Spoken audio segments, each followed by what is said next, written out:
Hello everyone, कैसे हैं आप सब। एक बार पुनः सी कोचिंग क्लासेस पर स्वागत है। उम्मीद करता हूँ आप सब अच्छे होंगे और बेहतर रूप से पढ़ाई भी कर रहे होंगे।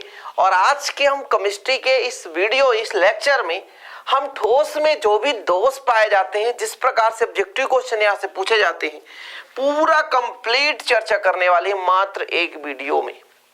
थोड़ा सा टाइम भी लग सकता है, इसलिए वीडियो को अंत तक देखिएगा।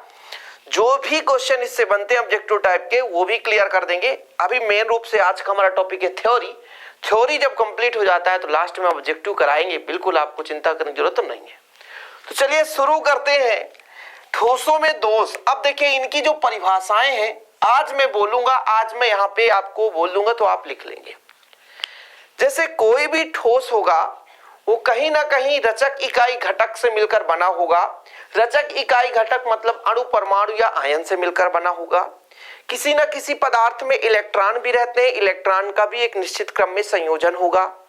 तो जब किसी पदार्थ के क्रिस्टल में, कोई भी पदार्थ है, कोई ठोस है, उसके क्रिस्टल में रचक इकाई घटक में विचलन आ जाता है तो उसे हम क्या बोलते हैं, दोष आ जाता है, दोष कहते हैं।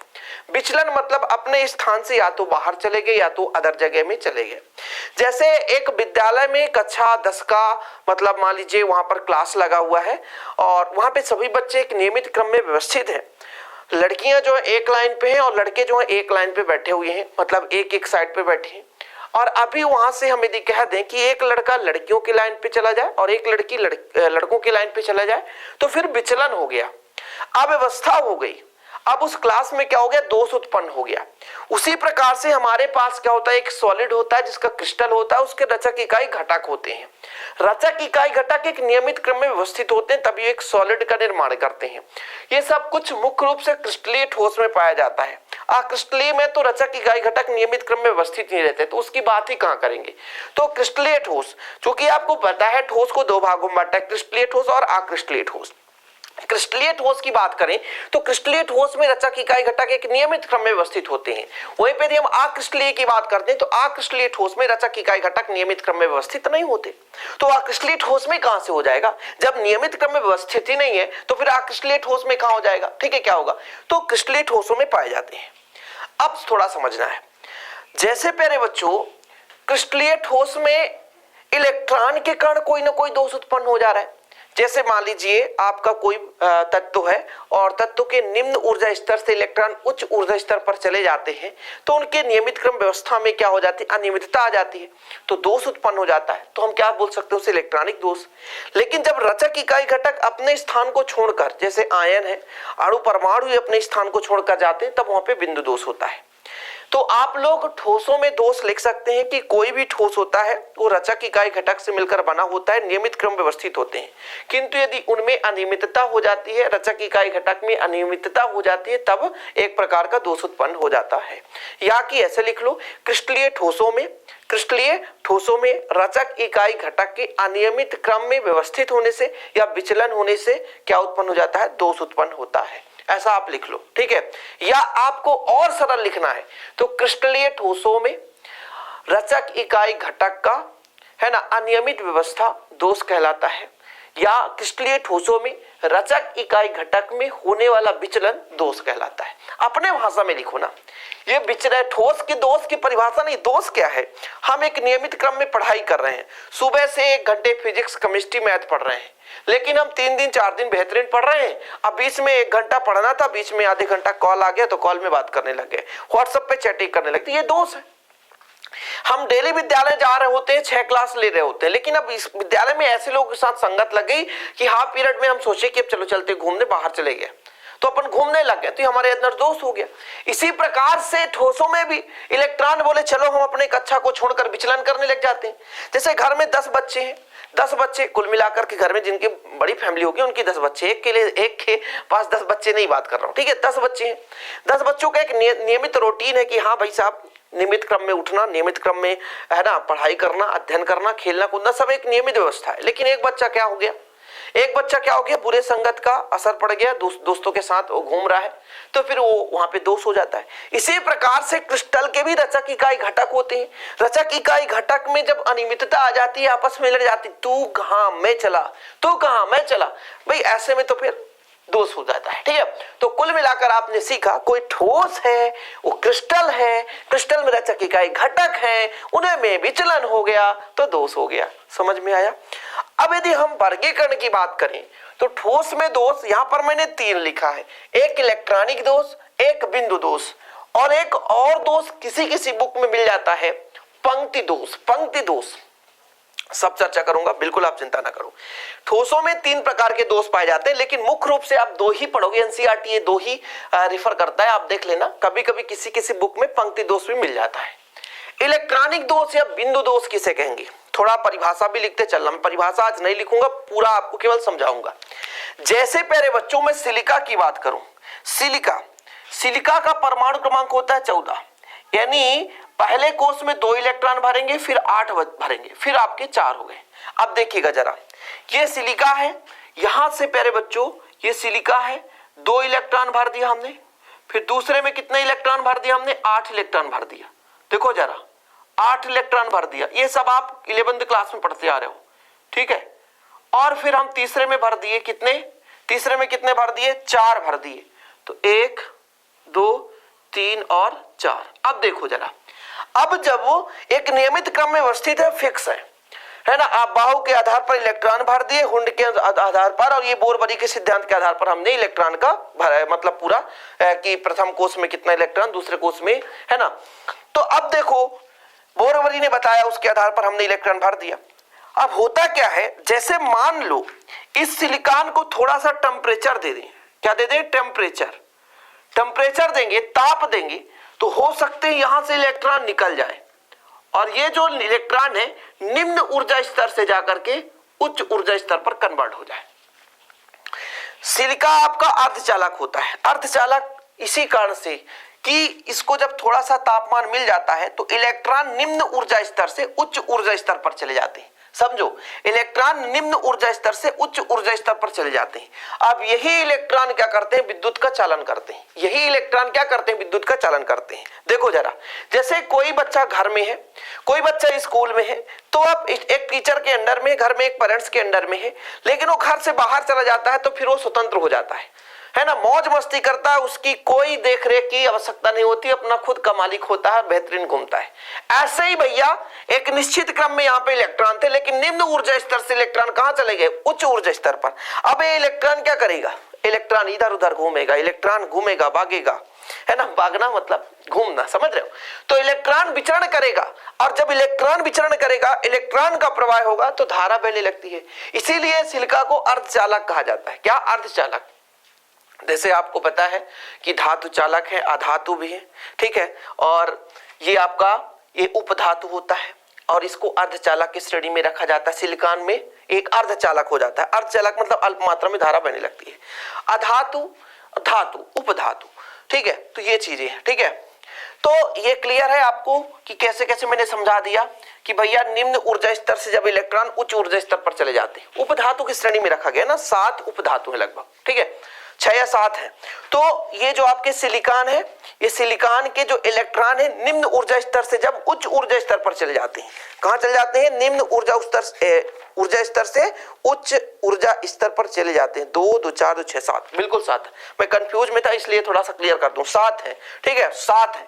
ये सिलिका भी आपका उपधातु है। तो ये कुछ मात्रा में, जैसे कि धातु है, विद्युत धारा का चालन प्रवाह तेजी से होगा, अधातु है, विद्युत धारा का चालन नहीं होगा, लेकिन उपधातु में अल्प होगा। अल्प होने का कारण यही है, क्या मैंने कहा, इलेक्ट्रॉन एक नियमित क्रम व्यवस्थित थे, लेकिन निम्न ऊर्जा स्तर से इलेक्ट्रॉन उत्तेजित होकर के उच्च ऊर्जा स्तर पे जब चले गए तो फिर भैया इलेक्ट्रॉन आवारा हो गया, घूमने लग गया, तो इस पे चालन होने लगा, इसलिए इसे अर्धचालक भी कह सकते हैं। मतलब पूर्ण रूप से विद्युत का चालन नहीं होगा, लेकिन कुछ मात्रा में होगा, ठीक है। साथ में इसको हम उपधातु की श्रेणी में रखते हैं, यही कारण है, ठीक। तो ये हो गया इलेक्ट्रॉनिक दोष। अब इलेक्ट्रॉनिक दोष की परिभाषा आप क्या लिखोगे कि जैसे किसी भी परमाणु में या ठोस में इलेक्ट्रॉन के अनियमित व्यवस्था से उत्पन्न दोष, इलेक्ट्रॉन के अनियमित व्यवस्था से उत्पन्न दोष इलेक्ट्रॉनिक दोष कहलाता है। जब किसी भी पदार्थ को ताप दिया जाता है या हल्का फुल्का ऊष्मा दी जाती है, गर्म किया जाता है, तो इलेक्ट्रॉन निम्न ऊर्जा स्तर से उच्च ऊर्जा स्तर पर चले जाते हैं, जिस कारण जो है विद्युत का चालन होने लगता है, और इस प्रकार इसमें उत्पन्न दोष जो है इलेक्ट्रॉनिक दोष कहलाता है। ठीक है, कोई दिक्कत? आप लिख लोगे कि क्रिस्टल में इलेक्ट्रॉनों की व्यवस्था से अनियमितता हो जाती है, क्रिस्टल में इलेक्ट्रॉनों की व्यवस्था से अनियमितता हो जाती है, तो जो दोष उत्पन्न होता है उसे हम क्या बोलते हैं? इलेक्ट्रॉनिक दोष। बिल्कुल लिख लो, ठीक है। क्रिस्टल में इलेक्ट्रॉनों की अनियमित व्यवस्था से, क्रिस्टल में इलेक्ट्रॉनों के अनियमित व्यवस्था से उत्पन्न दोष इलेक्ट्रॉनिक दोष कहलाता है। परम शून्य ताप पर तो मान लीजिए साधारण रहते हैं, नॉर्मल है, लेकिन जैसे थोड़ा सा ताप बढ़ाते जाओ, ऊष्मा बढ़ाते जाओ, तो उसके इलेक्ट्रॉन के निम्न ऊर्जा स्तर से कहां चले जाते हैं? उच्च ऊर्जा स्तर पर चले जाते हैं, जिसके कारण उन इलेक्ट्रॉनों से विद्युत का चालन होने लगता है। ठीक है, इस प्रकार का दोष आपका इलेक्ट्रॉनिक दोष कहलाता है। ये समझ में आ गया। अब हम बात करेंगे बिंदु दोष। अब इलेक्ट्रॉन तो अपने ही ऊर्जा स्तर पर, एक ऊर्जा स्तर से दूसरे ऊर्जा स्तर पर जा रहे थे, लेकिन अब हमारा जो भैया ये जो बिंदु दोष है ये अलग ही प्रकार का है। इलेक्ट्रॉनिक दोष आपके सिलेबस में उतना नहीं है, ये जो क्वेश्चन पूछे जाते हैं बिंदु दोष से पूछे जाते हैं। पंक्ति दोष में ही बताएंगे। पंक्ति दोष में जैसे कोई रचक इकाई घटक पंक्तिबद्ध बनाए, एक पंक्ति के बाद दूसरा पंक्ति, तो पूरे पंक्ति ही गायब हो जाए, पूरे पंक्ति ही गायब हो जाए। जैसे आपके स्कूल में 9th 10th 11th 12th ये 4 पंक्तियां बनाते, एक पंक्ति गायब हो जाए, 10th का पूरा बच्चा ही गायब हो जाए, तो वो जो दोष हो जाएगा वो पंक्ति दोष हो जाएगा। लेकिन बिंदु दोष ऐसा नहीं होगा। बिंदु दोष में क्या होगा? जैसे मान लीजिए स्कूल में सभी बच्चे खड़े हैं, कोई एक बच्चा आवारा है, घूम के गुटखा खाकर आया, टीचर उसे भगा दिए, तो फिर उस पे जो एक बच्चा भगा, एक बच्चा चला गया, तो वो उत्पन्न दोष क्या हो गया? बिंदु दोष हो गया। लेकिन 11th का 12th का 9th का सबका बच्चा बैठा है, स्कूल के हर बच्चे खड़े हैं, बैठे हैं, लेकिन वहां पे एक और साथ में आ गया, भैया चलो तेरे स्कूल मैं भी चलता हूँ, चलो देखता हूँ कैसे पढ़ाई होती है, तो वो दूसरे स्कूल का बच्चा आ गया, तो एक दोषी है ना, जाकर के बुराई करेगा कि यार तो तेरे स्कूल में तो पढ़ाई नहीं हो रही थी, ऐसे टीचर थे, वैसे टीचर थे, तेरे स्कूल में ऐसे सफाई नहीं थी, ये दोषी कर रहा है, तो वो भी एक प्रकार का दोष है। मतलब स्कूल लगा हुआ है, विद्यालय लगा है, क्लासरूम में बच्चे बैठे हैं, यदि कोई दूसरा बच्चा भी आ गया तो वो भी दोष है, यदि उठकर चला गया तो भी दोष है, वो कहलाता है बिंदु दोष।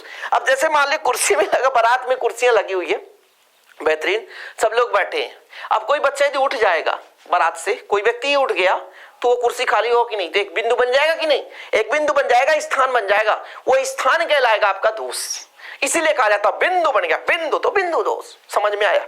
थोड़ा सा समझने की जरूरत है यहाँ पर कि जब किसी भी क्रिस्टल से रचक इकाई घटक बाहर चले जाते हैं या क्रिस्टल में ही अंतराकाशीय स्थान पर कहीं और से रचक इकाई घटक आ जाते हैं, अब एक भी आ सकते हैं, दो भी आ सकते हैं, चार भी आ सकते हैं, पांच भी आ सकते हैं, आगे पढ़ेंगे ना कैसे कितने आ सकते हैं, दो आएंगे, तीन आएंगे, धन आएगा, ऋण आएगा, क्या आएगा वो भी बात करेंगे। लेकिन अभी बिंदु दोष का मतलब यहाँ पे ये है कि किसी भी क्रिस्टल में से रचक इकाई घटक या तो बाहर हो जाते हैं या तो अंदर आ जाते हैं, तो जो दोष उत्पन्न हो जाता है, बिंदु नुमा जो दोष उत्पन्न होता है उसे हम क्या बोलते हैं? बिंदु दोष, है ना। कि किसी क्रिस्टल में परमाणु या आयनों के नियमित व्यवस्था से या विचलन से, परमाणु आयन के नियमित व्यवस्था में जो विचलन आ जाती है उसे हम बोलते हैं बिंदु आवेश। ठीक है, कोई दिक्कत? जो आपका क्रिस्टल होगा, ठोस होगा, उसमें परमाणु या आयन होंगे, परमाणु या तो बाहर चले गए या तो अपने ही जगह को छोड़कर कहीं और बैठ गए, अनियमित व्यवस्था हो जाए या कि उनके नियमित व्यवस्था में विचलन आ जाए, उसे हम क्या बोलेंगे? बिंदु दोष बोलेंगे। इसका नोट्स मैं प्रॉपर रूप से नोट्स ही देता हूं 100 रुपए में, पूरे ऑल चैप्टर के नोट्स प्रॉपर रूप से आप ले सकते हो, बेहतर तैयारी कर सकते हो। ठीक है, कांटेक्ट नंबर 9685299149, मेरा पर्सनल नंबर है 9685299149। तो बच्चा लोग नंबर लिख दो 9685, कॉल नहीं करना, व्हाट्सएप नंबर है मेरा, ठीक है, नहीं तो आप कॉल करने लग जाते हो।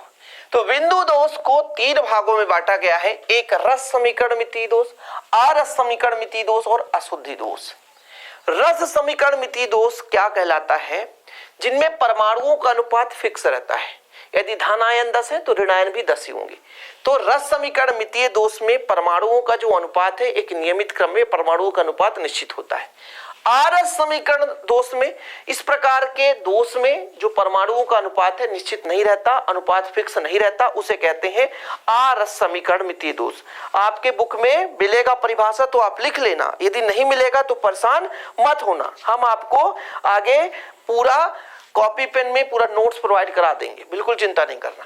तो जब बिंदु दोष की बात करें तो बिंदु दोष में क्या हमने बताया, रचक इकाई घटक अणु परमाणु आयन में नियमित क्रम में व्यवस्था जब विचलन हो जाता है नियमित क्रम व्यवस्था में तो बिंदु दोष कहलाता है। अब इस बिंदु दोष के कारण रस समीकरण मितीय दोष, रस समीकरण मितीय दोष में परमाणुओं का अनुपात फिक्स रहेगा, मतलब धन आयन और ऋण आयन का अनुपात फिक्स रहेगा। यदि जितने धन आयन होंगे उतने ही ऋण आयन होंगे, ये परमाणुओं का नियमित अनुपात होगा, उसे हम बोलते हैं रस समीकरण मितीय दोष। क्या बोलते हैं, रस समीकरण मितीय दोष।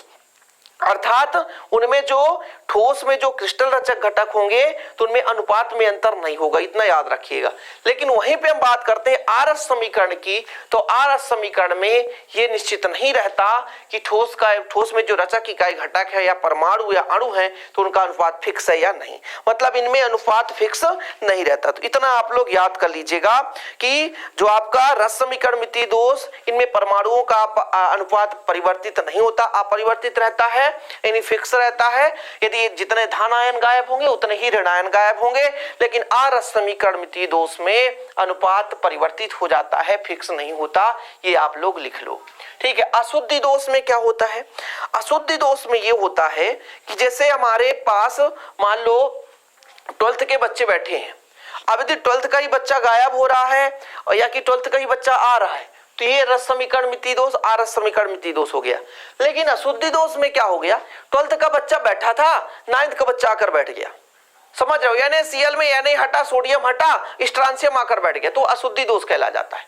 मैं पूरा समझा रहा हूं, अभी और समझाऊंगा, बिल्कुल आप चिंता नहीं करो, आप बिल्कुल चिंता नहीं करो, कैसे कैसे होगा पूरा कंप्लीट समझाऊंगा, ठीक है। समझ में आया, चलिए। तो अशुद्धि दोष भी समझ गए होंगे कि कोई भी क्रिस्टल है उसमें रचक इकाई घटक है, जब उसमें अन्य क्रिस्टल की रचक इकाई घटक आ जाए तो उसमें जो दोष होगा वो अशुद्धि दोष होगा। समझ में आया, 12th का क्लास चल रहा था, 12th का केमिस्ट्री पढ़ा रहा था, अभी 9th का बच्चा आके बैठ गया तो फिर दोष उत्पन्न हो गया, वो दोष जो है अशुद्धि दोष है, ठीक है। लेकिन रस समीकरण आरस समीकरण में 12th का ही इधर उधर जाएगा, अनुपात फिक्स हो, लड़के जितने, जैसे 2 लड़के गए तो 2 लड़कियां भी जाए तभी वो रस समीकरण मितीय दोष होगा। लेकिन आरस समीकरण मितीय दोष में ऐसा फिक्स नहीं होता, मतलब अनुपात निश्चित नहीं होता, तो ये होता है आरस समीकरण मितीय दोष। अब हम यहाँ पर बात करेंगे प्यारे बच्चों, जैसे रस समीकरण मितीय दोष को 2 भागों में बांटा गया, पहला जो आपका रिक्त स्थान दोष और दूसरा अंतराकाशी स्थान दोष। अब आयनिक ठोस के लिए इसको भी 2 भागों में बांटा गया, जिससे रिक्त स्थान ही आपका साटकी दोष होता है, अंतराकाशी दोष जो है आपका फ्रैंकल दोष है। बिल्कुल आप परेशान ना हो, यहां पर मैं इसको क्लीन करूंगा और फिर आपको विधिवत समझाऊंगा। यहां पर इतना आप समझ लो, जो साटकी दोष और फ्रैंकल दोष पाया जाता है वो केवल और केवल आयनिक ठोसों में ही पाया जाता है। किसमें पाया जाएगा, आयनिक ठोस में, आयनिक ठोस में ही साटकी दोष और फ्रैंकल दोष पाया जाएगा। अब देखो जरा, इसको मैं क्लीन करता हूं फिर आपको समझाता हूं कि कैसे, एग्जाम्पल वगैरह सब समझाऊंगा, ठीक है। रस समीकरण मितीय दोष आपने क्या देखा कि इस प्रकार के दोष में परमाणुओं का जो अनुपात है अपरिवर्तित रहता है, परमाणुओं का जो अनुपात है अपरिवर्तित रहता है। और इसमें 2 प्रकार के दोष, कौन कौन से दोष, पहले मैं रिक्त स्थान और अंतराकाशी दोष पढ़ा दूं, इसके बाद मैं बताऊंगा प्यारे बच्चों आयनिक, है ना, आयनिक ठोसों में। तो पहला आपका रिक्त स्थान दोष। देखो जरा, देखो एक मैं छोटा सा क्रिस्टल बना रहा हूं, ठीक है, एक छोटा सा क्रिस्टल, देखो जरा, ये आपका छोटा सा सॉलिड है, इसके रचक इकाई घटक होंगे, देखिएगा रचक इकाई घटक ऐसे मैं बना रहा हूं थोड़ा सिंपल तरीके से, इसके रचक इकाई घटक बना रहा हूं। एक छोटा सा क्रिस्टल ले लिया किसी भी सॉलिड का, उसके रचक इकाई घटक इस प्रकार से व्यवस्थित है, कहीं ना कहीं अणु परमाणु या आयन से मिलकर बना है, ठीक। अब देखो, अब ये आपका पूरा का पूरा क्रिस्टल था, क्या था, क्रिस्टल था, लेकिन थोड़ा समझिएगा, लेकिन क्या बोला, रिक्त स्थान दोष। लेकिन यदि इस क्रिस्टल से रचक इकाई घटक मान लो यहां पे एक यहां से निकला और एक यहां से निकलेगा, समान अनुपात में हो सकता है, इसमें प्लस भी हो माइनस भी हो, आगे चलकर हम साटकी और फ्रैंकल में समझाएंगे।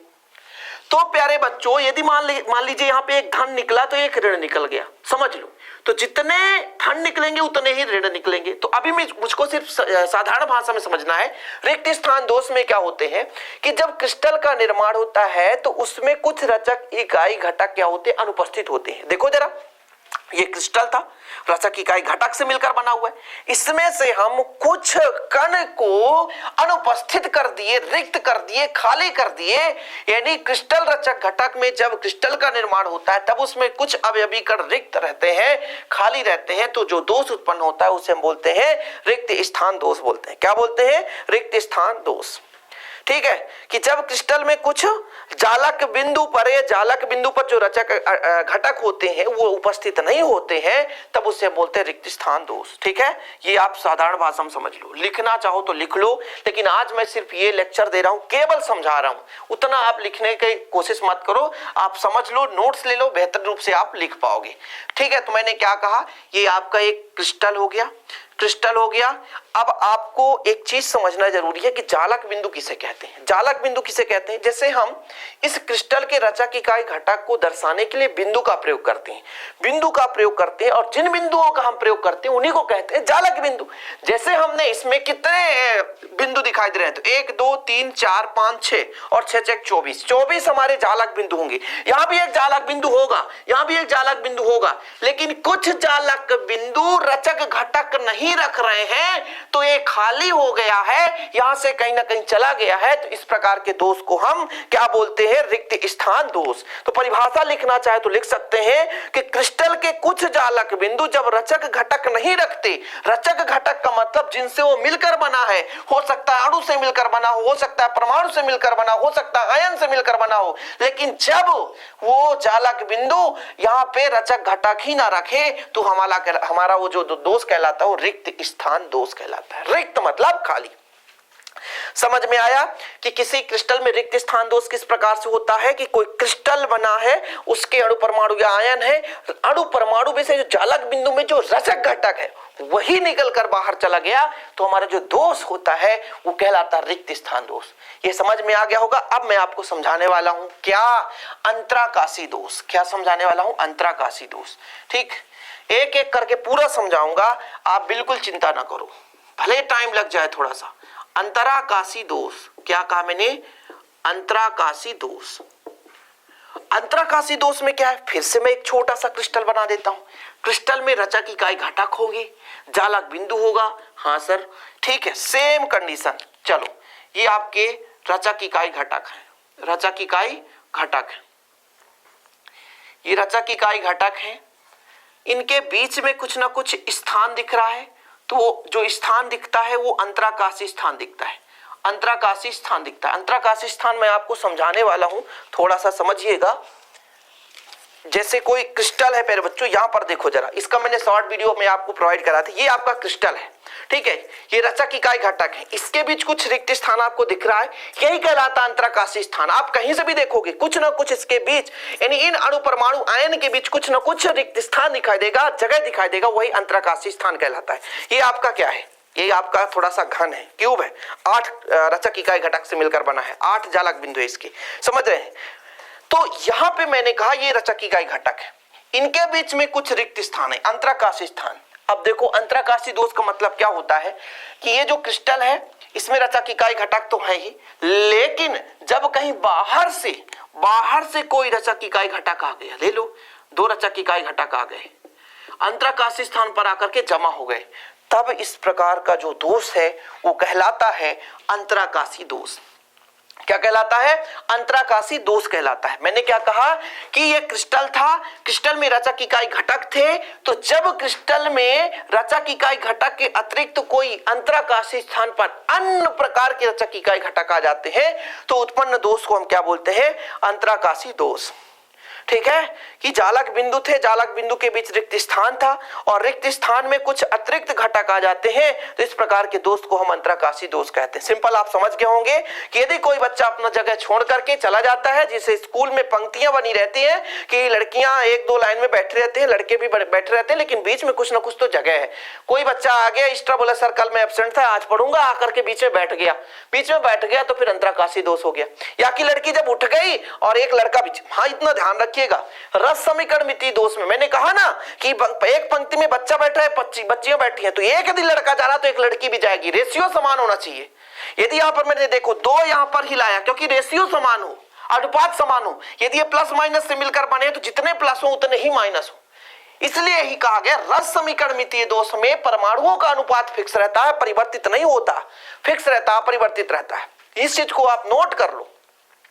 तो मैंने कहा कि पंक्तियों में बैठे हैं लड़के लड़कियां, तो जब लड़के और लड़कियां समान रूप से, मतलब एक एक लड़के एक एक लड़कियां, मतलब दो दो तीन तीन जितने भी जाएंगे बराबर मात्रा में, उठ करके अपने जगह से बाहर चले गए, घूमने चले गए, स्कूल से बाहर चले गए, तो फिर कौन सा दोष? रिक्त स्थान दोष। लेकिन अटेंडेंस ले रहे थे, 15 लड़कियां 15 लड़के बैठे थे, लेकिन अटेंडेंस के बाद फिक्स हो गया था कि हाँ भैया आज की यहाँ पे क्लास चालू हो गई है, फिक्स बच्चे बैठ गए हैं, नियमित क्रम व्यवस्थित है। लेकिन बाहर से फिर 2 बच्चे आ गए, मुझे बोले मेरा भी एडमिशन लो, मुझे भी बैठाओ। तो फिर ये अंतराकाशी, अब कहाँ बैठेंगे जब सीट नहीं है तो कहाँ बैठेंगे? बीच में बैठेंगे, ऐसे होता है। चलो बचपन में आप पढ़ रहे होगे, देखोगे भैया लड़ाई हो जाती थी कि हम भी बैठेंगे आगे, वही सिस्टम है, अब फिक्स है। जितने यहाँ पे रचक इकाई घटक नियमित क्रम व्यवस्थित है, जितने जालक बिंदु नियमित, अब कुछ ना कुछ बीच में तो जगह है, तो जब बाहर से कोई क्रिस्टल आया तो कहाँ जाएगा? उसके बीच में जो अंतराकाशी स्थान है, जो रचक इकाई घटक के अंतराकाशी स्थान, जो जालक बिंदु के बीच में रिक्त स्थान है, उसी को तो हम कहते हैं अंतराकाशी। तो जब जालक बिंदुओं के अंतराकाशी स्थान पर अन्य रचक इकाई घटक आ जाते हैं, जो दोष उत्पन्न होता है उससे हम बोलते हैं अंतराकाशी दोष।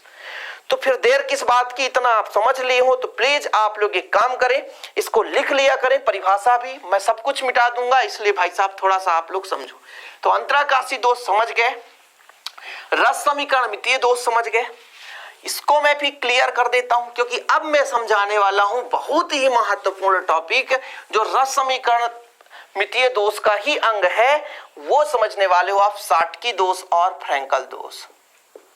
साटकी दोष और एक आप फ्रैंकल दोष, बिल्कुल देसी तरीके से समझाऊंगा, ठीक है? याद करवा के ही छोड़ेंगे, ये हमारा वादा। बस वीडियो को बेहतरीन रूप से कंसंट्रेशन के साथ आप देखने की कोशिश करो। साटकी दोष और फ्रैंकल दोष, साटकी मतलब सटक जाना। अब देखो सेम ये रिक्त स्थान दोष है, ये अंतराकाशी दोष है, और कुछ भी नहीं है, बस डिफरेंस इसमें ये है कि ये आयनिक ठोसों में पाया जाता है। जो आपका साटकी दोष है, ये जो साटकी दोष दिख रहा है, ये आपका जो फ्रैंकल दोष है, ये किस प्रकार के क्रिस्टल में पाया जाता है? तो आप लोग लिखोगे आयनिक क्रिस्टल में पाया जाता है, आयनिक ठोसों में पाया जाता है। ठीक है, समझ रहे हो हमारी भावनाओं को कि जो साटकी दोष है और जो फ्रैंकल दोष है। अब लंबा सीरीज चल रहा है यार, है ना, 2-3 लेक्चर में देता था, लेकिन आज का मेरा कोशिश है कि एक ही लेक्चर में कोशिश करूंगा कंप्लीट करने को। तो जो साटकी दोष है, जो फ्रैंकल दोष है, वो किस प्रकार के ठोसों में पाया जाता है? यदि आपसे कोई क्वेश्चन कर दे तो आप डेफिनेट रूप से बता देना भाई साहब कि जो साटकी और फ्रैंकल है वो आयनिक ठोसों में पाया जाता है। किन ठोसों में पाया जाता है? आयनिक ठोसों में पाया जाता है। इतना क्लियर है? अब देखो आयनिक ठोस में जैसे मैं ले लेता हूं NaCl, क्या ले लेता हूं? NaCl, ठीक है। NaCl के अलावा भी कुछ और ले सकते हो। अब इसको मैं बनाने के लिए कोशिश कर रहा हूं, थोड़ा सा आप लोग समझने की कोशिश करेंगे। थोड़ा दूर दूर कर दूंगा तो कम रचक इकाई घटक होंगे, छोटा छोटा बनाता हूं, ठीक है।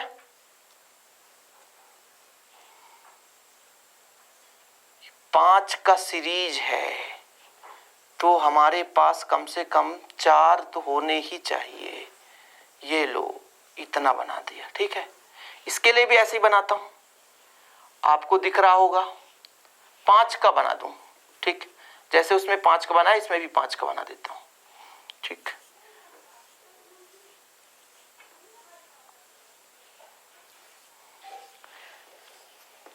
ये रचक इकाई घटक बना रहा हूं, ठीक है।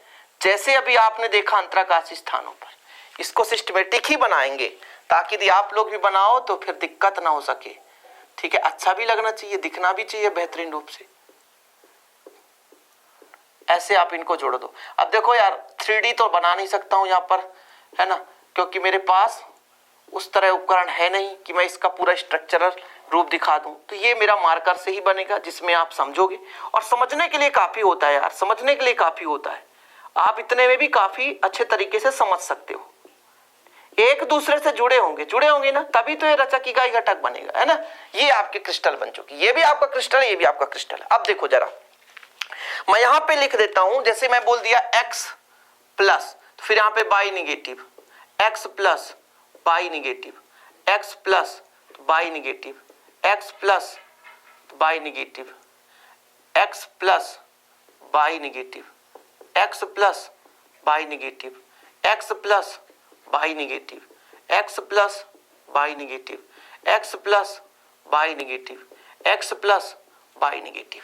क्यों? क्योंकि आयनिक क्रिस्टल है, जितने आयन प्लस होंगे उतने ही ऋण होंगे। ऐसे यहां पर x plus Y negative, x plus Y negative, x plus Y negative, x plus Y negative, x plus Y negative, x plus Y negative, x plus Y negative, x plus Y negative, x plus Y negative, है ना, x plus Y negative. अब देख लो यहाँ पे total रचक इकाई घटक कितना लिया हमने 20, यहाँ पे कितना लिया 20। तो यहाँ पर यदि मैं धन की बात करूं तो वो 10 होंगे, यदि मैं ऋण की बात करूं वो भी 10 होंगे, यहाँ पे यदि धन की बात करूं तो वो भी 10 होंगे, यहाँ पे यदि ऋण की बात करूं तो वो भी 10 होंगे। यहाँ तक क्लियर है? अभी आप देख लो, काउंट कर सकते हो, जरूरी नहीं है कि इसी प्रकार और आप लंबा बना सकते हो, लंबा चौड़ा जितना बनाना हो बना सकते हो। इसको समझना जरूरी है। साटकी और फ्रैंकल दोष ये किन किन में पाया जाता है? तो इनकी मैं बात करूं तो NaCl, ठीक है, KCl, CSCl जो एग्जाम में पूछा जाता है AgBr, ठीक है, ओके। इसमें पाया जाता है AgI, AgCl,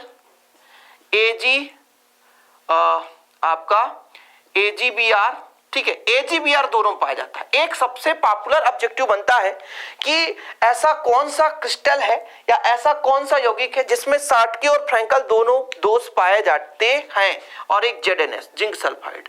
ये चार आपको याद करना है।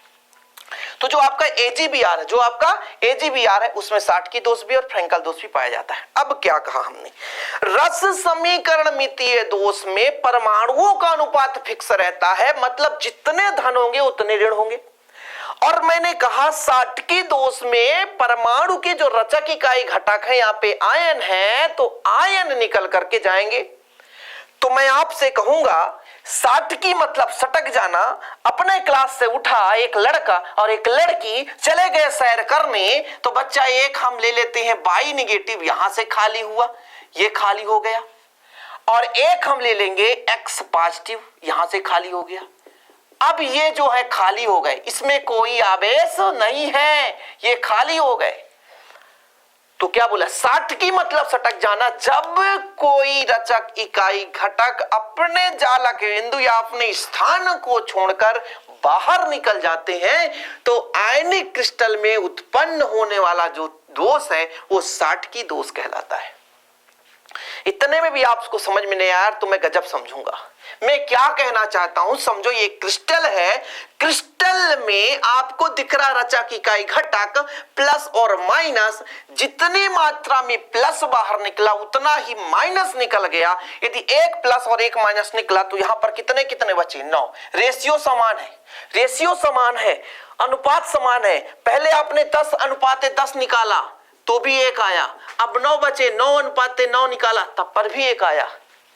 रस समीकरण मितीय दोष में परमाणुओं का अनुपात अपरिवर्तित रहता है। इसका अर्थ आप समझ ही गए होंगे कि पहले 10-10 थे, 10/10 किया तब पर भी एक आया, अब एक निकल गए तो 9/9 है, तब पर भी एक आया।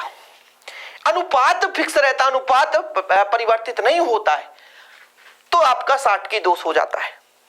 अब फ्रैंकल दोष की बात करूं तो फ्रैंकल दोष में क्या होता है कि कोई भी रचक इकाई घटक में जो आपका आयन है वो निकलेगा, बोला हम पॉजिटिव वाला भैया, हम तो निकलेंगे, पॉजिटिव हमेशा छोटा होता है। पॉजिटिव वाला निकला, इसमें पॉजिटिव निकला, पॉजिटिव जब निकला तो यहां पे निकला और कोशिश किया भागने के लिए, लेकिन भाग ना पाया, आकर के जाकर के आगे जाकर के फंस गया। जैसे एक एग्जांपल मैं हमेशा बताया करता हूं कि कोई बच्चा क्लास से, एक लड़का निकला, बोला चलो सर मैं जा रहा हूं, किसी तरीके से क्लासरूम से शिक्षक से बोला कि चलो, और जैसे गेट में गया तो वहां पे कौन बैठा? प्रिंसिपल सर बैठे। प्रिंसिपल सर क्या बोलेंगे? अरे बेटा कहां जा रहे हो? बोले सर बहाना बनाकर जा रहा था। फंस गया ना, मतलब क्लासरूम से तो निकला लेकिन आगे चल करके बाहर वो फंस गया। तो फंसा फंसा फंसा फ्रैंकल दोष, सटक गया, अपने घर से सटक गया तो साटकी दोष। सिंपल है, मतलब क्रिस्टल से जब रचक इकाई घटक अपने स्थान को छोड़कर बाहर चल जाते हैं, सटक जाते हैं, तो वहां पे जो दोष होता है उसे साटकी दोष कहते हैं। लेकिन समझने की कोशिश करो फ्रैंकल दोष में क्या होता है। फ्रैंकल दोष से रचक इकाई घटक निकलता है, तो वह आयन तो निकल रहा होता है लेकिन अपने ही अंतराकाशीय स्थान। अंतराकाशीय स्थान क्या है सर? जालक बिंदु जिससे क्रिस्टल बना है, जालक बिंदु जिससे क्रिस्टल बना है, उनके बीच रिक्त स्थान है। इसीलिए तो भाई यहां से एक आपका आयन निकला था, धन बेचारा निकला, जाने के लिए तैयार था, लेकिन जाकर के अंतराकाशीय स्थान पर क्या हो गया? फंस गया। तो ये कौन सा दोष बन गया? फ्रैंकल दोष बन गया। कौन सा दोष बन गया? फ्रैंकल दोष। तो साटकी और फ्रैंकल तो मजा आ गया होगा, समझ गए होगे। अब थोड़ा सा, इतने में ही कहानी खत्म नहीं होती। अभी आपने केवल इतना समझा कि जब किसी क्रिस्टल से धन आयन और ऋण आयन अपने स्थान को छोड़कर बाहर चले जाते हैं, जो उत्पन्न दोष होता है साटकी दोष होता है। लेकिन जब क्रिस्टल के कोई भी आयन निकल करके अपने ही अंतराकाशीय स्थान पर फंस जाते हैं, तो वहां पे जो दोष उत्पन्न होता है उसे हम बोलते हैं फ्रैंकल दोष। क्या बोलते हैं? फ्रैंकल दोष। तो साटकी फ्रैंकल समझ में आया। अब इसमें से देखिएगा घनत्व में क्या प्रभाव पड़ता है। जब कोई व्यक्ति बाहर जाता है तो लोग थोड़ा सा जगह मिलता है, स्थान बढ़ जाता है, घनत्व में कमी आ जाती है। लेकिन फ्रैंकल दोष में कहा जाता है कि क्या घनत्व में कमी आएगी, का परिवर्तन होगा? नहीं होगा। क्लासरूम में जितने बच्चे थे उतने ही हैं, बस स्थान चेंज हो गया है। लेकिन साटकी दोष में जितने बच्चे थे उसमें से दो निकल गए, एक लड़का एक लड़की निकल गए, थोड़ा स्थान मिल गया, है ना। क्लासरूम में ओवर बच्चे आ गए थे, बोले भैया बहुत ज्यादा कंजेस्टेड है, मतलब बहुत कम एरिया है। अब 5-5 बच्चे निकल गए। अब जब 5-5 बच्चे निकल गए तो थोड़ा सा हम दूर दूर बैठ सकते हैं, हमारा घनत्व क्या हो जाता है? कम हो जाता है। जितना अणु परमाणु दूर दूर होंगे उतना ही घनत्व कम होगा, और जितना कंजेस्टेड होंगे पास पास होंगे घनत्व ज्यादा होगा। तो इसमें तो कोई परिवर्तन नहीं था, बस इस कोने से बच्चा उठा उस कोने में जाकर फंस गया, तो इसमें कोई परिवर्तन नहीं हो रहा। लेकिन इसमें परिवर्तन हो रहा है प्यारे बच्चों। इसमें परिवर्तन क्यों हो रहा है? क्योंकि यहां पे जो आपका आयन था, जितना धन आयन उतना ऋण आयन सीधा निकल करके बाहर चला गया। दो अंतर बन गए, दो अंतर बन गए। परिभाषा एक लिख लोगे कि जब क्रिस्टल में से रचक इकाई घटक में जो आयन है, धन और ऋण आयन बराबर मात्रा में बाहर निकल जाते हैं, जो दोष उत्पन्न होता है उसे साटकी दोष कहते हैं।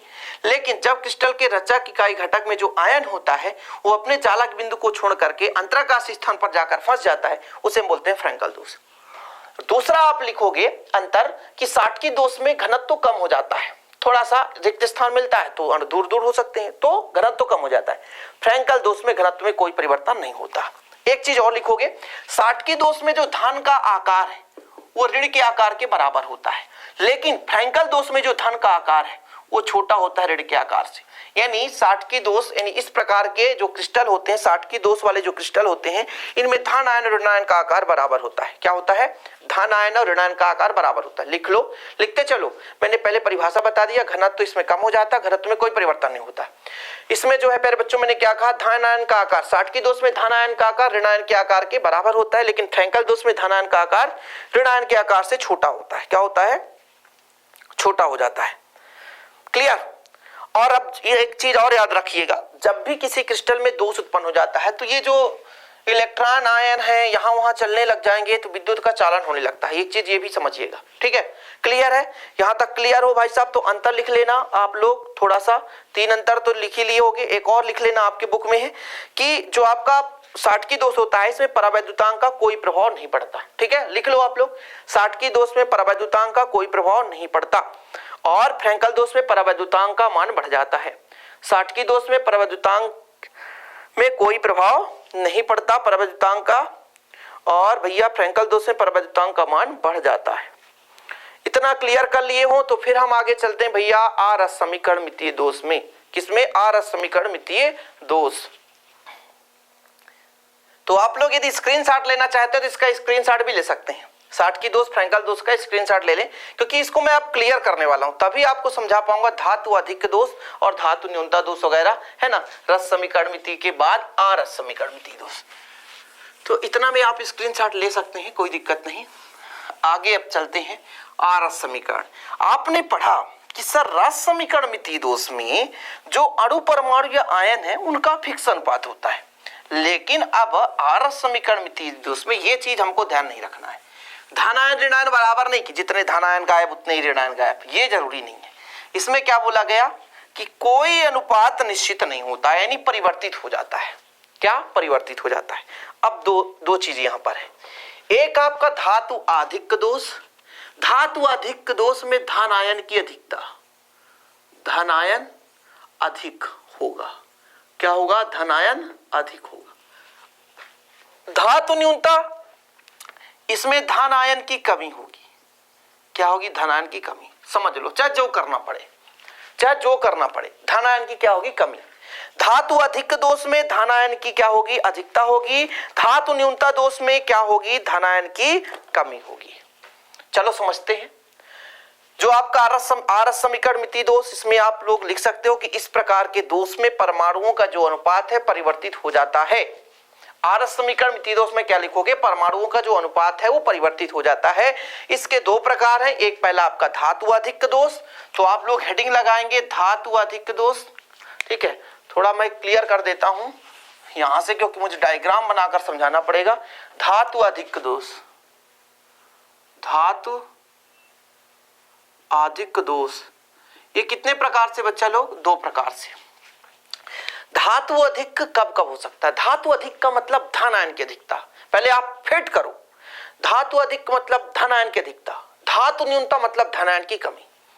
धातु अधिक मतलब धन आयन की अधिकता और धातु न्यूनता मतलब धन आयन की कमी, ये दो चीज। अब पहले छोटा सा क्रिस्टल बना लो, 1 2 3 4, 1 2 3 4, 1 2 3 4, 1 2 3 4। ओके सर, और एक बनाओ ना सर, तब मजा आएगा। 1 2 3 4, 1 2 3 4, 1 2 3 4, 1 2 3 4। दिख रहा है? हाँ यार दिख रहा है आपको। चलो अब थोड़ा सा इसको कंबाइन कर दिया जाए। कैसे कंबाइन, जोड़ दिया जाए, बोलो जोड़ दिया जाए कि तोड़ दिया जाए। चलो भैया, ये हमने जोड़ दिया, इनको भी जोड़ दो, इनको भी जोड़ दो बेचारों को, तभी तो ये क्रिस्टल बनेंगे। नहीं तो ये कराची की घाई घटक अकेला क्या करेगा, अकेला चना भाड़ नहीं फोड़ सकता।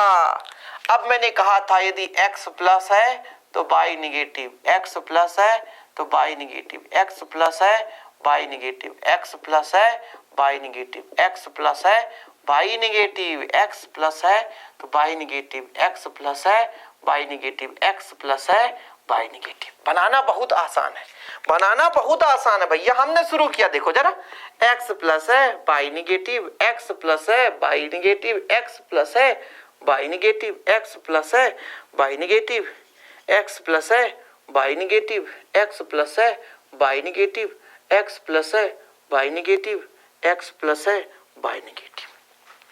अब देखो हमें क्या बनाना है, धातु अधिक दोष, धन आयन की अधिकता। लेकिन अभी हमने क्या देखा कि यहाँ पे धन आयन कितने, 4 चौको 16, 16 में से 8 है और ऋण आयन भी 8 है। यहाँ पर देखो बच्चा लोग, यहाँ भी धन आयन 8 है और ऋण आयन आपका कितना है, 8 है। अभी तो दोनों में समान है, दो चीज क्यों बनाया हूं, बोला गया ऋण आयन की रिक्तियों द्वारा। पहला कंडीशन, धन आयन कब अधिक हो सकता है, ऋण आयन की रिक्ति द्वारा। और दूसरा है धन आयन के अंतराकाशी स्थान पर आ जाना। ये समझ में नहीं आ रहा सर, ये कैसे हो गया। अब देखो x प्लस है, ये ना डबल x नहीं कर देना, x प्लस है।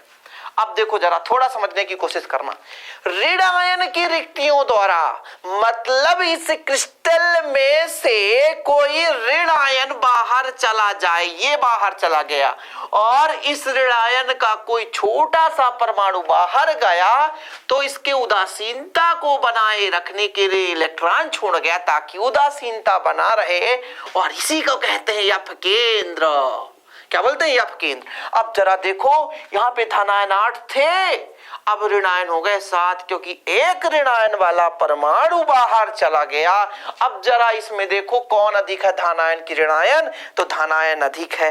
कुछ समझ में आया? नाना सर समझ में नहीं आया हमें। आरस समीकरण मिति दोष, आरस समीकरण मिति दोष में क्या कहा गया, कहा ये गया कि इसमें धनायन ऋणायन का अनुपात फिक्स नहीं होता है। जरा अभी देखो, पहले क्या था, पहले 8 धन थे 8 ऋण थे, अनुपात 1:1 आ गया। अब 8/7 कट ही नहीं रहा तो अनुपात तो परिवर्तित हो गया। पहले भी बताया था मैंने कि आरस समीकरण मिति दोष में धनायन या ऋणायन का जो परमाणु का जो अनुपात है वो परिवर्तित हो जाता है, फिक्स नहीं रहता। तो हमने कहा धन आयन की अधिकता करनी है तो क्या कर सकते हैं, एक कंडीशन लगा सकते हैं कि ऋण आयन बाहर चला जाए। जब ऋण आयन बाहर चला गया, ऋण आयन वाला जो आपका एक छोटा सा रचक इकाई घटक था बाहर चला गया, तो फिर ऋण आयन कितने बचे, 7 और एक आपका धन आयन, तो अधिकता हो गई धन आयन की, धातु अधिक दोष। अच्छा, दूसरा कंडीशन, अंतराकाशी स्थान पर कोई धन आयन आ जाए। ठीक है, बाहर से आएगा, यहां से नहीं उठेगा, बाहर से कोई धन आयन आ जाएगा, कोई भी धन आयन उठा लो, बाहर से कोई धन आयन आकर के अंतराकाशी स्थान पर मान लो जमा हो गया। धन आयन कहीं से भी धन आयन आकर के क्या हो गया, जमा हो गया। अब ये धन आयन आ गया और धन आयन के कारण यहाँ पे एक इलेक्ट्रॉन, उदासीनता बनाए रखने के लिए एक इलेक्ट्रॉन कहीं ना कहीं से ये आएगा, यहाँ पर एक इलेक्ट्रॉन भी रहेगा, तभी उसकी उदासीनता बनेगी। तो अब जरा देखो, इसमें धन आयन पहले 8 थे, एक और बाहर से आ गया तो 9, तो इसमें भी धन आयन अधिक है, इसमें भी धन आयन अधिक है। तो धन आयन की अधिकता दो प्रकार से हो सकती है, या तो क्रिस्टल में से ऋण आयन बाहर चला जाए, या तो धन आयन भी अंतराकाशी स्थान पर आ जाए। ठीक है, समझ गए होगे आप लोग। इसमें 8 धन थे, इसमें भी 8 धन थे, 8 ऋण थे, 8 ऋण थे। हमने क्या कहा, 2 भागों में बांटा, इसलिए इसको इधर का बना दिया, इसको इधर का बना दिया, कि जब अंतराकाशी स्थान जब क्रिस्टल में से एक ऋण आयन निकल करके बाहर चला जाता है तो जो दोष उत्पन्न होता है उसे बोलते हैं ऋण आयन रिक्तियों द्वारा दोष, धातु अधिक दोष है। धातु अधिक दोष मतलब रचक इकाई घटक में धन आयन की अधिकता। समझो ना मैं क्या कहना चाहता हूं, धातु अधिक दोष मतलब ये जो क्रिस्टल दिख रहा है आपको, इसमें धन आयन अधिक होना चाहिए। तो धन आयन अधिक 2 ही कंडीशन से हो सकता है, या तो ऋण आयन भाग जाए तो धन आयन वाला भैया अधिक हो गया, यदि लड़के में से लड़कियां निकल जाए तो फिर लड़कियों की संख्या ज्यादा हो जाएगी, लड़कों की संख्या ज्यादा हो जाएगी, या कि 10 लड़के थे, 10 लड़के 10 लड़कियां, एक लड़का और आ गया तो 11 लड़के हो गए। यही चीज समझो ना, धन आयन कब एक अधिक हो सकता है, मतलब एक लड़की बाहर चलेगी, मतलब ऋण आवेश चला गया बाहर। और यहाँ पे धन आयन कब अधिक हो सकता है, या तो भैया धनावेश एक्स्ट्रा रूप में आ गया, यहाँ पे 8 धन आयन थे, 8 ऋण आयन थे, लेकिन एक्स्ट्रा धन आयन आ गया, तो फिर जो आपका दोष उत्पन्न हो रहा है वो कौन सा दोष उत्पन्न हो रहा है, धातु अधिक दोष। अब आप समझ गए होंगे इसको लिखना कैसे, वो भी मैं बता रहा हूं भैया। आर समीकरण मिति दोष में हेडिंग डाले आप लोग, आप इसको लिख लिए होंगे कि इस प्रकार के दोष में परमाणु का अनुपात परिवर्तित नहीं रहता। क्या कर दिया यार, परिवर्तित रहता है। आर समीकरण मिति दोष में परिवर्तित रहता है, बदल जाता है। इसमें 2 प्रकार से, एक धातु अधिक दोष, धातु न्यूनता दोष। धातु अधिक दोष में ठोसों में या क्रिस्टल में धन आयन की संख्या अधिकता होती है, ये 2 प्रकार से हो सकती है, ऋण आयन रिक्तियों द्वारा। इस प्रकार का दोष जब क्रिस्टल में से ऋण आयन अपने अंतराकाशीय या जालक बिंदु को छोड़कर बाहर चले जाते हैं, तो जो दोष उत्पन्न होता है वो धातु अधिक दोष होता है। और यह कि जब हमारे क्रिस्टल में से कोई धन आयन बाहर से जा आकर के अंतराकाशी स्थान पर जमा हो जाए, ठीक है, बाहर से आकर के अंतराकाशी स्थान पर जमा हो जाए, ये तो भी हमारा ये कहलाता है धातु अधिक दोष। एक क्वेश्चन बनता है एफ केंद्र। एफ केंद्र क्या होता है देखिएगा, जैसे प्यारे बच्चों यहां से एक ऋणात्मक वाला परमाणु बाहर चला गया और एक इलेक्ट्रॉन छोड़ गया। इलेक्ट्रॉन क्यों छोड़ गया, इसके उदासीनता को बनाए रखने के लिए, इसे ही बोलते हैं एफ केंद्र। अब ये क्या करता है, ये दृश्य प्रकाश से ऊर्जा को अवशोषित करता है। क्या करता है, दृश्य प्रकाश को ऊर्जा को अवशोषित करता है, और अवशोषित करने के फलस्वरूप उस क्रिस्टल का कलर ही बदल देता है। ठीक है, उस क्रिस्टल का कलर ही बदल देता है। जैसे NaCl का कलर पीला हो जाता है, NaCl का कलर क्या हो जाता है, पीला हो जाता है। ठीक है, आप लोग लिखना चाहो तो लिख सकते हो, NaCl का पीला, और आपका एक है किसका किसका है, 3 आपको याद करना है, LiCl लिथियम क्लोराइड, और आपका KCl, इनको याद कर लो। एक का होता है गुलाबी और एक का बैगनी, एक का होता है गुलाबी और एक का होता है बैगनी। क्या होता है, बैगनी, और एक होता है ZNO। ठीक है, ZNO इसका होता है भैया पीला रंग। ठीक है, मैं कलर मुझे भी याद है, लेकिन मैं सोचता हूँ गलत तो नहीं होना पाए, है ना, गलत ना होना पाए। तो ये किसके कारण होता है तो एफ केंद्र के। ऑब्जेक्टिव बनता है NaCl पीला रंग दिखाई देता है, किसके कारण दिखाई देता है तो एफ केंद्र के कारण। किसके कारण, एफ केंद्र के कारण NaCl पीला रंग का दिखाई देता है। LiCl लिथियम क्लोराइड गुलाबी, क्यों, एफ केंद्र के कारण। बैगनी KCl, क्यों, एफ केंद्र के कारण। एफ केंद्र मतलब समझे कि जब क्रिस्टल में से कोई ऋणात्मक परमाणु बाहर निकल गया और उदासीनता को बनाए रखने के लिए इलेक्ट्रॉन छोड़ गया। इलेक्ट्रॉन छोड़ता है, आवेश नहीं, आयन नहीं, ऋण आयन बाहर गया तो इलेक्ट्रॉन एक छोड़ गया। इलेक्ट्रॉन क्यों छोड़ गया? उदासीनता बनी रहे, अंदर लड़ाई ना हो। आश्वासन, एक लड़की उठ करके चली गई, बोली हमारी बैग है, आप बिल्कुल चिंता ना करो, लड़ना नहीं भैया, हम आ जाएंगे, हम आ जाएंगे। बैग रख दिया, बोले रखे रहने देना मेरा बैग। हम ये बता रहे हैं, बैग रखने का तात्पर्य ये है कि हम अभी कुछ देर से यहाँ पर वापस आ रहे हैं, तो फिर आपको परेशान होने की जरूरत नहीं है। वही चीज हो गया, तो यफ केंद्र बन जाता है। यफ केंद्र क्या होता है? दृश्य प्रकाश से ऊर्जा को क्या करता है? अवशोषित करता है, वही कलर के रूप में परिवर्तित होता है। ठीक है, तो ये आपका हो गया धातु अधिक दोष। अब हम पढ़ेंगे प्यारे बच्चों धातु न्यूनता दोष। हम डायग्राम कुछ नहीं करेंगे, यही डायग्राम हमें काम में आ जाएगा, कुछ भी नहीं। यहाँ पे हमारा जो था उसको हम बना लेंगे, ठीक है, ठीक, कोई दिक्कत नहीं। अब हमारा है धातु न्यूनता दोष, उल्टा कर देना है, उल्टा करना है धातु न्यूनता। अब देखो, आप पढ़ोगे धातु न्यूनता, धातु न्यूनता दोष, वाह वाह। धातु न्यूनता दोष मतलब धनायन की कमी। यहाँ पे क्या था भैया? बाई ऋण। धनायन की कमी कब हो सकता है? धनायन की कमी कब हो सकता है? धनायन की रिक्तियों द्वारा।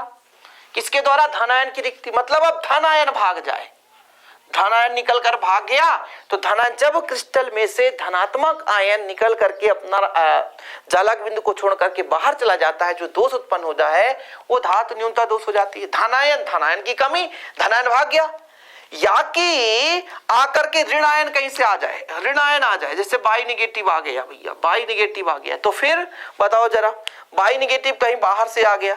अब देखो बाई निगेटिव, एक चीज याद रखिएगा, कभी भी धनात्मक क्रिस्टलों के बीच अंतराकाशी स्थान होता है वो ऋणात्मक मतलब परमाणु को नहीं रख सकता, क्योंकि ऋणात्मक का आकार थोड़ा सा बड़ा होता है, ऋण आयन का आकार बड़ा होता है। ये ऋण आयन का आकार बड़ा है, इसलिए ये दो दोष पाया ही नहीं जाता। ऋण अंतराकाशी स्थान पर ऋण कभी आते ही नहीं, तो ये दोष नहीं पाया जाता है। किसी बुक में मिल जाए नहीं पाया जाएगा, एनसीईआरटी पर आप देख लेना, ये दोष नहीं पाया जाता है। तो ये दो कंडीशन पे हो सकता है धनायन की रिक्ति, यदि धनायन बाहर चला जाए तब पर भी धनायन की कमी होगी, या कि इसके बीच ऋण आयन आ जाए तब पर भी धनायन की कमी होगी। नहीं समझे मैं क्या कह रहा हूं? धनायन चला जाए तो धनायन की कमी हो गई, या तो इसके जगह ऋण आयन आ जाए तो भी धनायन की कमी होगी, लेकिन ये दोष पाया ही नहीं जाता। ये जो आपका दोष है वो पाया ही नहीं जाता, ये दोष जो है आपका पाया ही नहीं जाता, याद रखिएगा, ठीक है। तो इस प्रकार से आपका धातु न्यूनता दोष हो जाता है। अशुद्धि दोष हम थोड़ा सा चर्चा कर लेते हैं। अशुद्धि दोष में हमने क्या कहा था कि जब क्रिस्टल में कोई अन्य प्रकार की रचक इकाई घटक आ जाए, क्रिस्टल में कोई अन्य प्रकार की रचक इकाई घटक आ जाए तो जो उत्पन्न दोष होता है वो कहलाता है अशुद्धि दोष। क्या कहलाता है? अशुद्धि दोष। ठीक, वो कैसे समझाओगे सर? बिल्कुल समझा रहा हूं, एक सिंपल तरीके से समझा रहा हूं, आप लोग समझ लेना। बाकी N type P type, N type P type अर्धचालक बनता है, इसी का डोपिंग का क्रिया कहलाता है, ठीक है। चलो एन टाइप पी टाइप में फिजिक्स में बेहतरीन समझाऊंगा आपको, बिल्कुल आप चिंता ना करो। देखो जरा थोड़ा समझना, यहाँ पे एन ए है, ठीक है, फिर Cl negative, Na positive, Cl negative, Na positive, Cl negative, वो हो उल्टा हो गया, अब Cl निगेटिव, Na पॉजिटिव, क्योंकि प्लस माइनस से कनेक्ट होगा, Cl निगेटिव, Na पॉजिटिव, ठीक है। फिर यहाँ पर Na positive, Cl negative, Na positive, Cl negative, फिर आपका Cl negative, Na positive, Cl negative, Na positive. अब देखो ये NaCl की संरचना हो गई, मैं कह रहा हूं ये NaCl की संरचना हो गई।